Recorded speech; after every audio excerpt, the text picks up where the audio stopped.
Welcome to a special mini-sode of the Oddity Archive. Yes, I really do exist. Am I all that you'd hoped for?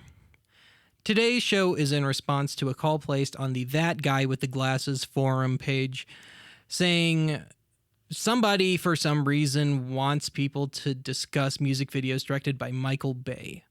You know, the guy that's directed every lame summer blockbuster since the mid-90s. And not to mention one of the worst culprits behind the recent rash of horrid, unnecessary horror movie remakes. Yeah, I didn't know he made music videos either. Unsurprisingly, some of his videos and the artists within them are every bit as bland as his movies. Case in point, Donny Osmond, in the video for his song Soldier of Love. This being the Oddity Archive, I simply could not pass up the opportunity to discuss this unlikely, unholy alliance. Now, I have to admit, when I first agreed to tackle this video, I did it rather blindly. In fact, I assumed I was going to be doing another Donny Osmond video called Sacred Emotion, which was the one that I remember seeing growing up. But as it turns out, I was wrong.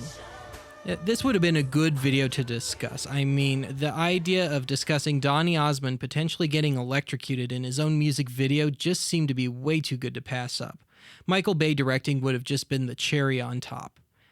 Well, as it turns out, I had never seen the video for Soldier of Love before, nor had I ever heard the song. So it's all pretty new to me, too. Let's take a look.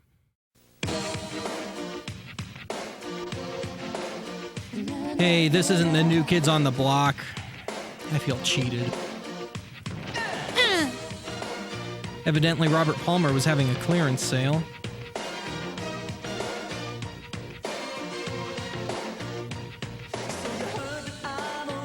A rebel? No, never got that memo, Donny. With Donny Osmond as the Fonz. When I was researching this, much to my amazement, I found that this song topped out at number 2 on the Billboard singles chart, and that was in early June of 1989. The accompanying album, which was meant to be Donny's big comeback, unsurprisingly didn't fare as well. It only hit number 54. For how big a single this was, and for the copious amounts of music I listened to from this period, it really surprises me that this one flew under my radar. I also find it amusing that Osmond was considered radio poison to the point at the time where his name was not to be found anywhere on this single. You talking to me?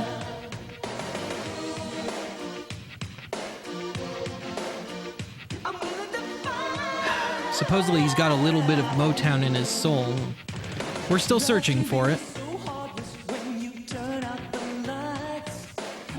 While this does follow Michael Bay's usual color palette, or lack thereof, this may very well be the only music video I've ever seen that doesn't have its editing in time to the music. Seems appropriate, I guess. I mean, it is Donny Osmond. You gotta have that legendary Mormon sense of rhythm.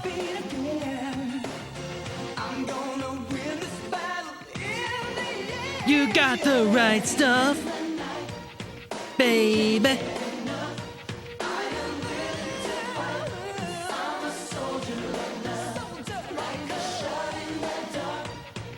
So soulful.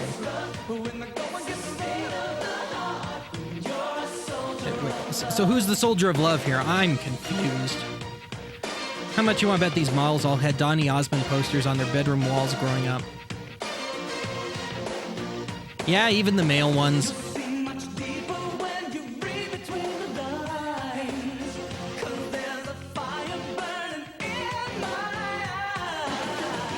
I got a perfect way to make the girls go crazy.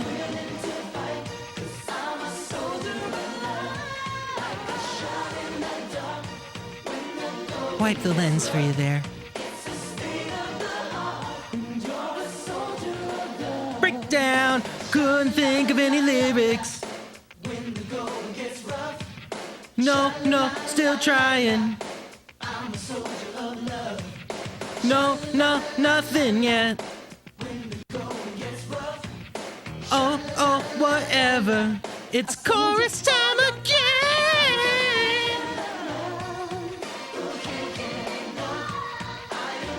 Yeah, Sacred Emotion definitely was the better tune.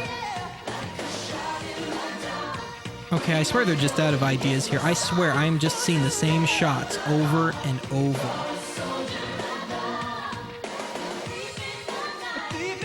I think the editor had a little case of ADD too.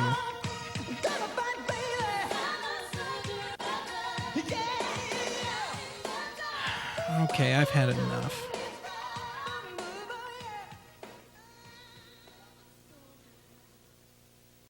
And in all fairness, I think Michael Bay actually did pull off a pair of good, solid music videos.